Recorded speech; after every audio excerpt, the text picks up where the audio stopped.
Martin Luther King once said, "Hatred paralyzes life, love releases it. Hatred confuses life, love harmonizes it. Hatred darkens life, love illuminates it." I believe most of you would agree with this statement. However, the perception of these words is arguably different for people resting on the couch at home or hearing them at the history lesson, and those who are sitting in a packed bomb shelter with shattered walls, crying babies and whining dogs and hearing deafening explosions. Unfortunately, this is the reality for millions of Ukrainians today. Do people in these situations still need this pacifist cause? And if they do, are they able to hear, adapt, and use them under their conditions? Before we examine that question, let me tell you something. There is a theory that all our actions and emotions are based either on fear or on love, and I've been able to recognize this pattern in my own life.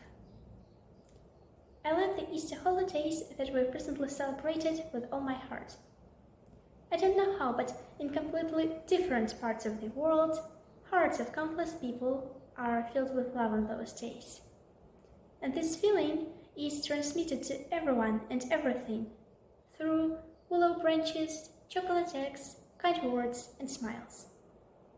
However, on February 24th, together with the entire Ukraine, I experienced fear. It was everywhere. In the eyes of my mother, who woke me up saying, "Pack your things, Daria, get ready to leave, Russia attacked us." In the following minutes, hours and days that were filled with constant phone calls, eyes aching from non-stop news monitoring, long lines for bread, broken routines, closed schools, ubiquitous, non-ending. Fear began to consume love.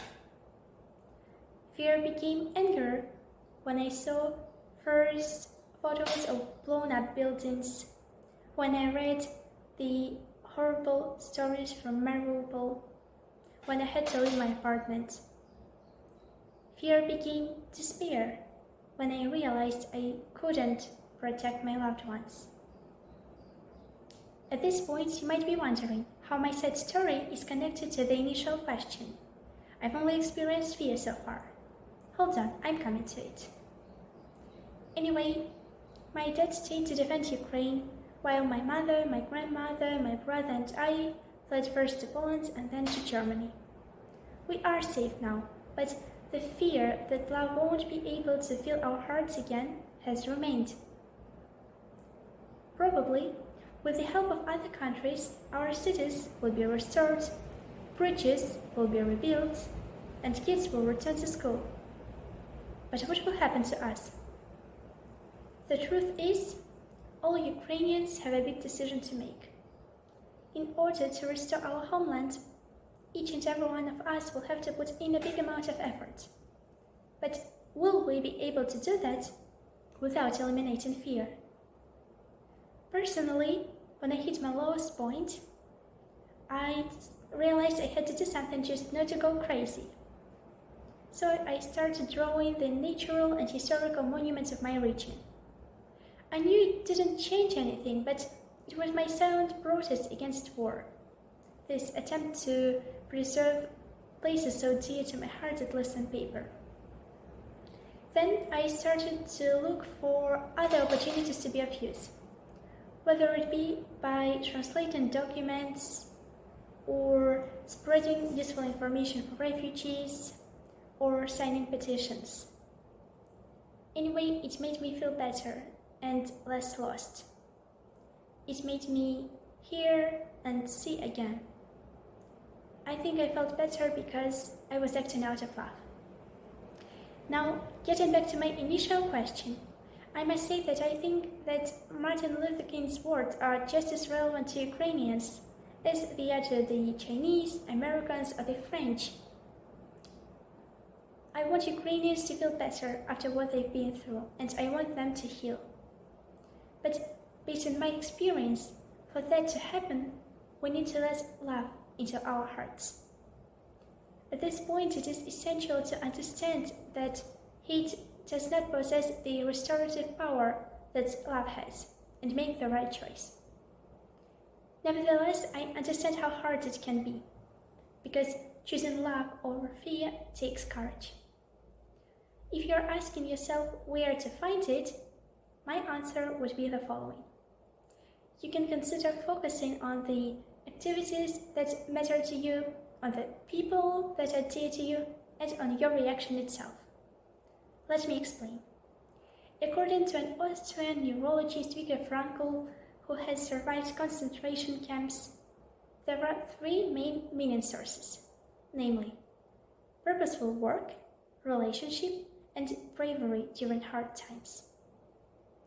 Even though he is talking about the meaning of life and we are talking about the reasons to love and not to hate, I believe our findings might overlap greatly. Thus, you can consider your hobby or work as a means to stay sane, help approach the victory, and practice something you enjoy at the same time. The good news is, it can be anything, from programming to cooking to writing text to editing videos, you name it. Additionally, you can imagine that you are doing what you are doing for the sake of those you love, your family and friends. I have noticed that people can do more for others than for themselves, and we can try to use this tendency for the common good. Sadly, some Ukrainians are in a critical situation. In that case, it is a good idea to focus on what you can control and to accept what you can't control. So, probably your only goal now is to survive.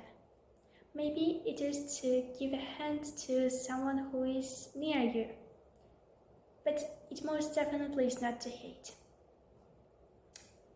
Now that you have identified your own courage sources, my final advice would be to invest more time in them, because the feeling that you are standing idly by while your country is being destroyed is one of the hardest.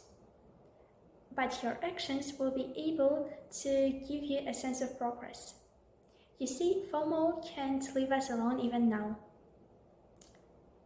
I hope my advice was helpful for you, and it will bring you to a place of inner peace and love if you choose to pursue them.